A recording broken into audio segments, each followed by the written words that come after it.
Hey, Carson Bible Church, it is Wednesday evening. It's time for our prayer meeting devotional.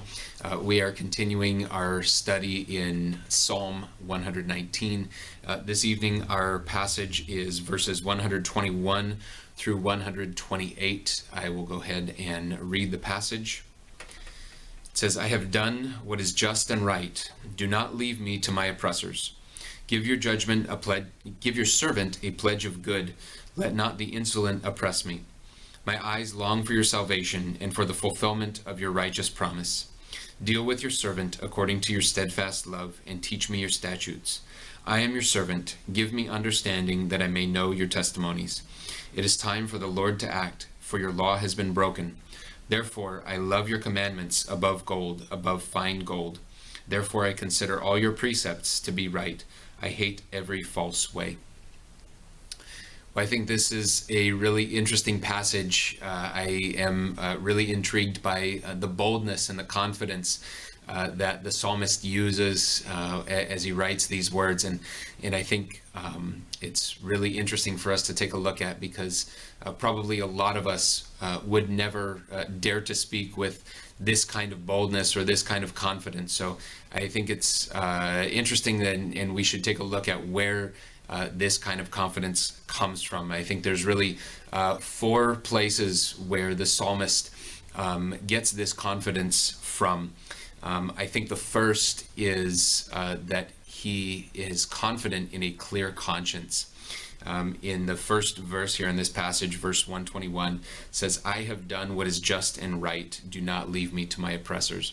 I don't think that's a boastful type of statement. I don't think he's claiming to be sinless. I don't think he's claiming to be perfect. But I think he is just confident to stay before God, that his conscience is clear. We see a similar thing in Job, when Job's friends are trying to convince him that he must have sinned in some way to have deserved all the calamity that came upon him. And sometimes it seems like Job is a little overconfident, but he is insisting that his conscience is clear. And a clear conscience really gives us a lot of confidence before God. In fact, the Apostle Paul, when he writes to Timothy in 1 Timothy chapter 1, verse 5, he writes this very clearly: the aim of our charge is love that issues from a pure heart and a good conscience and a sincere faith. Having a clear conscience is just such a powerful confidence before God and before humanity, and really gives us the courage to speak boldly. I think also, secondly, his confidence here comes from God's mercy. He says in verse 122, give your servant a pledge of good, let not the insolent oppress me.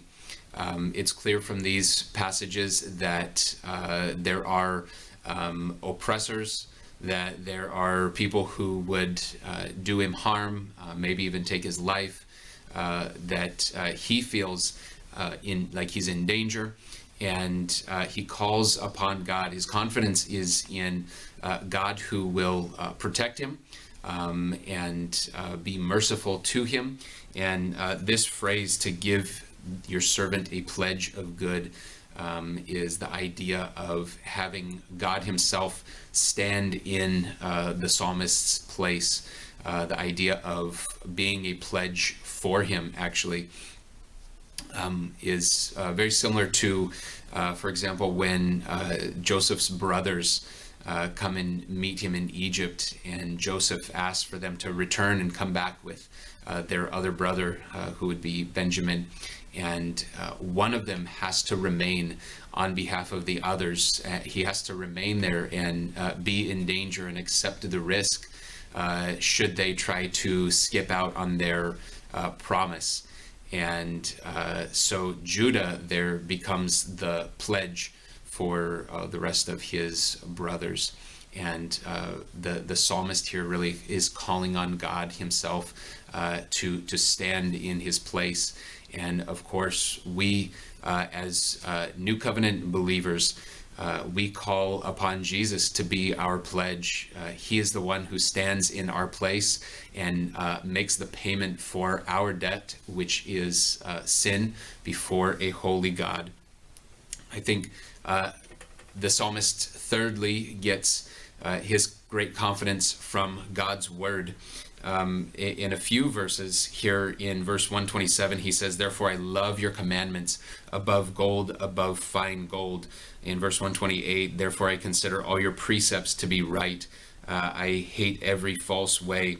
In verse 125, he says, "I am your servant. Give me understanding that I may know your testimonies."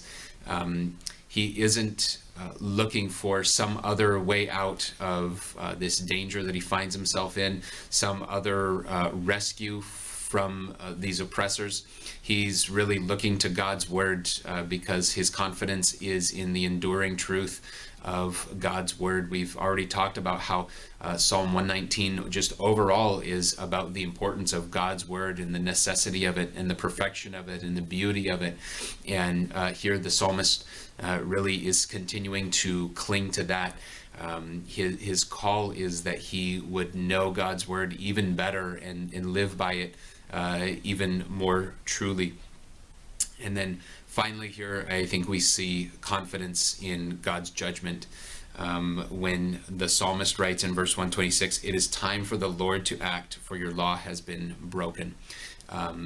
It is not for necessarily any offense against the psalmist himself.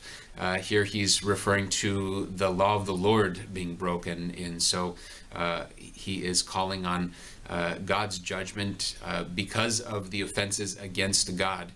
When he says it is time for the Lord to act, it sounds a little impatient to us, and it might be so, but he is still confident that it is the Lord who is going to act. He's not taking the situation into his own hands.